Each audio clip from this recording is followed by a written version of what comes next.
మళ్ళీ కేసీఆర్ గారే రావాలన్న మాట ఇవాళ హైదరాబాద్ లో కాదు, ఇవాళ రాష్ట్రంలో ఉండే ప్రతి వర్గం నుంచి ఒక్కటే మాట వినబడతా ఉన్నది. అప్పుడే మంచిగుండే తిరిగి కేసీఆర్ గారిని తెచ్చుకోవాలనే మాట వినబడతా ఉన్నది.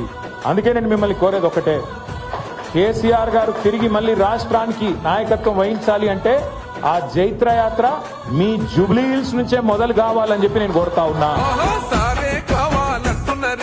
తెలంగాణ పల్లెలల్లా మల్ల కారే రావాలంటున్నరే, తెలంగాణ జిల్లలల్లో సారే కావాలంటున్నరే, తెలంగాణ పల్లెలల్లా మల్ల కారే రావాలంటున్నరే, తెలంగాణ జిల్లలల్లో ప్రత్యేక రాష్ట్రం తెచ్చినోడు పండుగల్లే పల్లెకొచ్చినోడు, జనమంతా జై కొట్టి పలికండి పేరు జనము బిడ్డ మన కేసీఆర్. సారే మన సారే